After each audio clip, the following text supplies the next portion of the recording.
Ceci est le quatrième volet de la première partie de notre parcours parmi les stratégies mises en place par des coloristes pour établir des plans couleurs.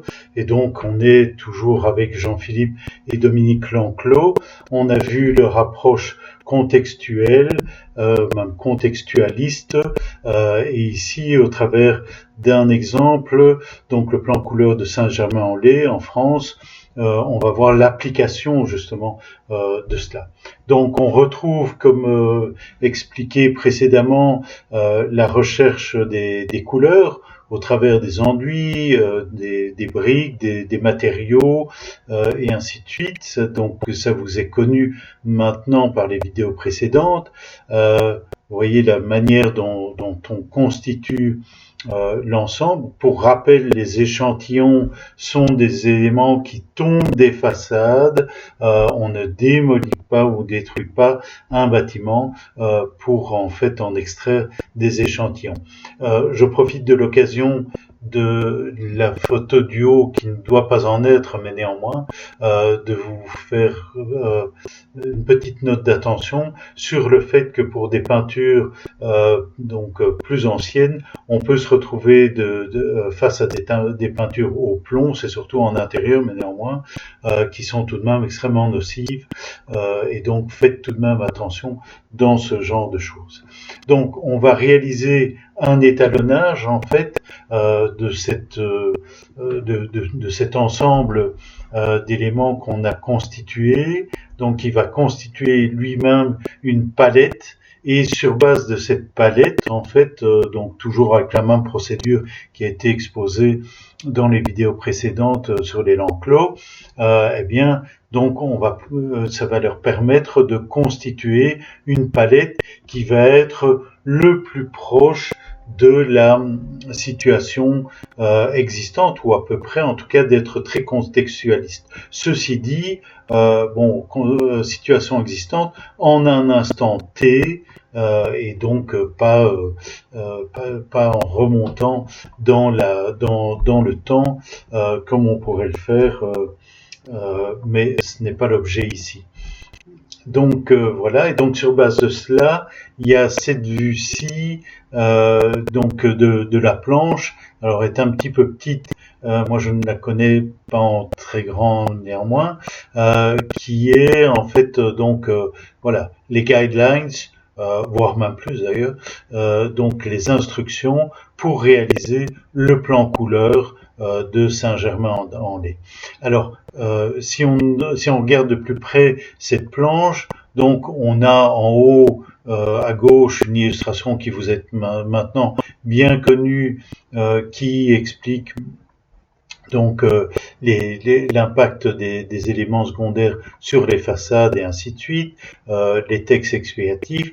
Plus important pour nous, donc à la deuxième ligne, je dirais, donc les teintes en fait naturelles des bâtiments, tant pour les toitures que pour les murs. Leur situation, c'est la carte, deuxième ligne à droite, la carte qui indique en fait où se situent ces différents bâtiments dans la commune, donc qui sont un petit peu les références. Puis en dessous, troisième ligne, vous avez reconnu les éléments ponctuels, hein, on les a déjà vus dans les vidéos précédentes, et comme toujours, donc les assemblages que l'on peut faire entre la teinte de la façade qui est le grand carré sur les trois petites images à droite, la façade et les éléments ponctuels.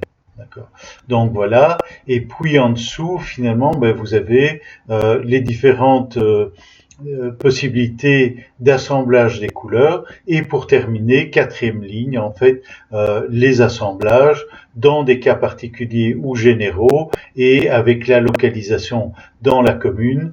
Donc voilà, donc en un chart, en un tableau, vous avez l'ensemble qui peut se replier, qui est hyper détaillé. Donc voilà, on verra par exemple avec Michel Rose, qui est le concepteur couleur suivant que l'on verra, que lui préfère donner plus de latitude et à des expérimentations et ainsi de suite. Donc voilà, ici c'est bien défini.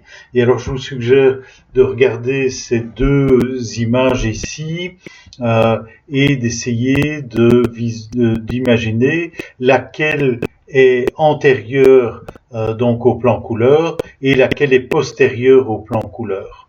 Alors, je vous laisse deux minutes, enfin ou une minute de réflexion. Donc c'est la même rue, c'est le même endroit, avant, après, quel est l'avant, quel est l'après. Voilà, je crois que vous avez fait votre choix. Bien en fait, en bas c'est la situation existante, en haut c'est la situation projetée, donc même réalisée ici puisque ça a été peint et réalisé par l'élan clos. Vous voyez que entre la situation existante, bon, qui est certes très hétéroclite et ainsi de suite, mais sans doute un petit peu plus joyeuse, ils ont opté pour quelque chose de très sobre, monochrome d'ailleurs quasiment, donc voilà, ou en tout cas achromatique, pourrait-on presque dire, donc voilà, en blanc, en noir et en grège, gris pour le reste. Et un deuxième exemple ici, où je vous laisse aussi le temps de la réflexion, donc est-ce qu'on est en haut ou en bas, donc avant ou après. Alors là, ici, c'est beaucoup plus facile parce que évidemment, c'est en bas que c'est la solution après donc la mise en œuvre du plan couleur, parce que ce qu'on vise en général pour des places comme ça, qui est la place de la commune, eh bien, enfin de la ville, donc d'avoir une homogénéité qu'on n'avait pas en haut. D'accord. Donc voilà, et qui peut aller peut-être un petit peu loin d'un certain point de vue. Vous voyez qu'en fait les enseignes ont disparu et que on a simplement donc le nom des commerces, cafés de l'industrie et ainsi de suite, qui sont mis dans un lettrage qui est très neutre finalement. Hein. Donc voilà, donc on a cet aspect-là de la chose. Voilà, je crois que comme ça, vous avez un aperçu de cette approche, de cette première approche, qui est une approche donc très contextualiste, proche de l'existant. On verra dans les vidéos suivantes d'autres approches qui sont elles aussi tout aussi intéressantes. Au concepteur couleur, en fait, de choisir quelle stratégie, voire d'en développer une en plus, qui sait, donc selon sa sensibilité, selon les besoins, selon les caractéristiques du lieu et autres. Voilà. La suite, donc dans d'autres vidéos.